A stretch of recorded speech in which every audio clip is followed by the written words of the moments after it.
Hey guys, I told you I'd be back for another video. Sorry it's taken a while. There's been so much going on. But I really truly appreciate all of your support and all of the comments. I read all of your comments. So I totally agree with what one gentleman was saying about how it may be that I didn't recognize what I was involved in, and how I haven't really fully felt the effects of breaking free and understanding, what truly was going on. That is true. I started to recognize that earlier this year when I was talking to a group of people, and I made a really bad joke, but it's true. I told them that I was, saying that I didn't have anything against the religion or the organization that I had disassociated myself from, and that I just wanted to leave so that I can practice the things that I had started, like learning and things that made sense to me because of who I am and what was already going on inside of my mind and my heart, So those things are the things that made sense to me. And when that made sense to me, it didn't make sense to stay within the religion and, try to practice or try to worship the way they ask you to worship, when I knew that it was not in harmony with the things that I had been involved in, which is energy work. So, when I was telling, some of the people who I was, studying with, it was so funny because and when I say study, I mean, we were taking a course, we were taking a class. It was not, because another young lady mentioned something, and there was also a guy who said something about a cult or I think he said, looks like you left one cult to join another or something like that. And I'm not perfect. Sometimes I'm sarcastic, so I just left a little a little smiley face emoji. That was sarcasm. It didn't mean that I agree. So no, I did not leave a religion and then join a cult or anything like that. And I did say that I became certified with the course that I took, but it's not anything different from someone who becomes a Reiki practitioner or something like that, or a hypnotist, therapist, any of those things. And that's not joining a cult. So anyway, getting back on track to me talking to my fellow classmates, that's what they truly were. So I was talking to my classmates, and I told them that I left the religion, but I didn't leave the religion because I had anything necessarily against it, other than the fact that it just didn't suit me anymore. And the things that I felt were true for me in my life and in my world. So I started telling them, I'm like, you guys, I'm starting to get the sense that, oh gosh, I hope I'm not covering my mic. I was like, I'm starting to get the sense that I told them that it feels like when you're telling a woman, like a battered woman is telling someone that, oh yeah, no, he's really fine, he's nice, and he really doesn't hurt me that much. And I said, I felt like I just left someplace that battered me, and I am making excuses for them. And I started sensing that a while ago. So yes, I do know what you mean. Even though some of the videos that I recorded, when I recorded them and posted them on here, I hadn't yet reached that conclusion. So definitely the gentleman was correct in saying that it didn't seem that I really knew the full extent of what all was going on here. That's true. I started to notice that, and I'm like, wow, that's deep.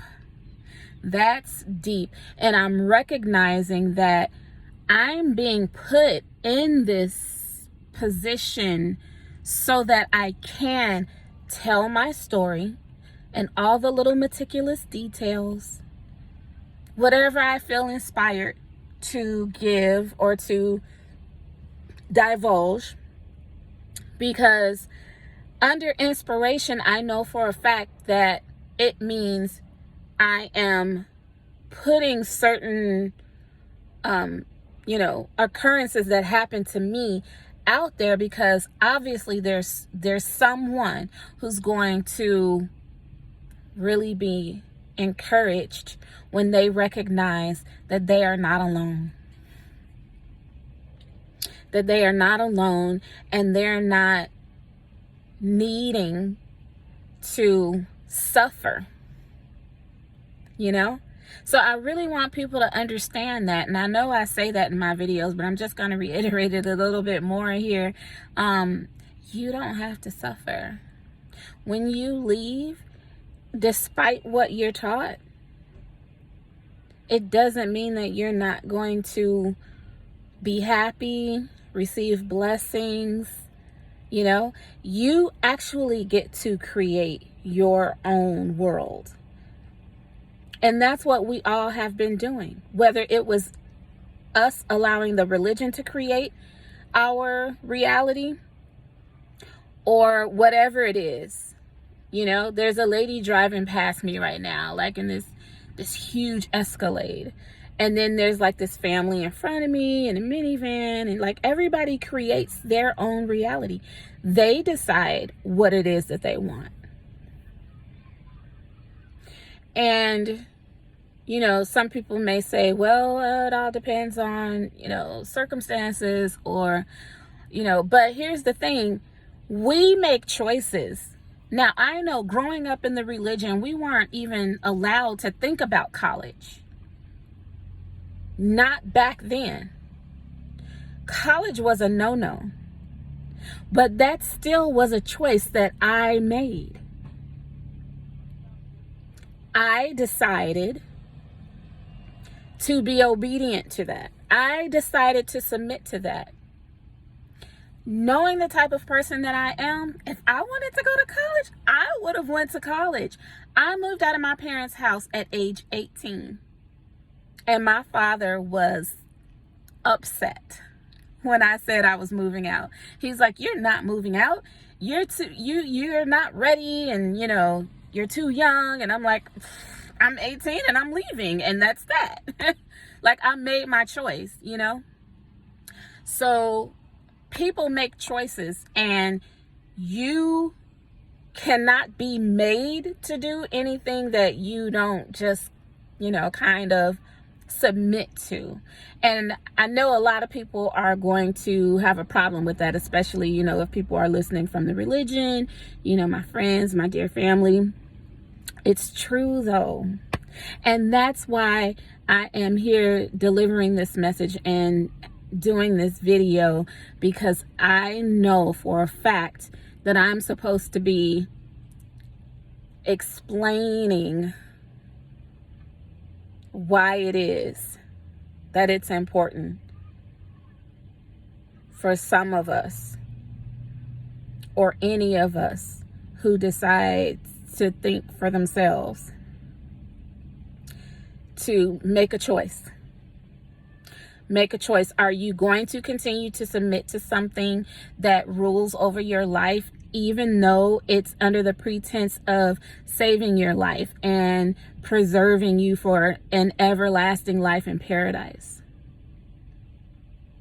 But see, here's my problem with all of that. If it doesn't resonate in here,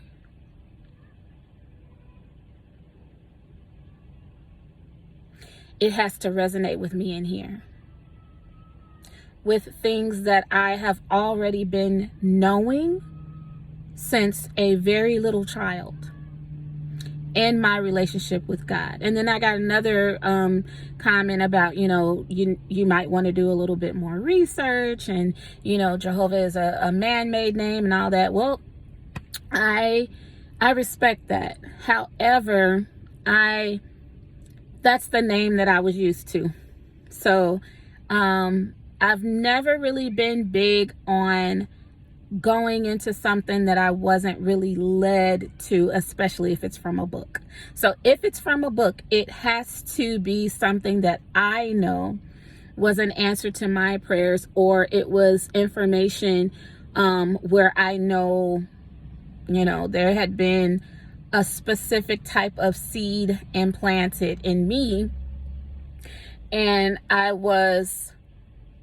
was being, watered.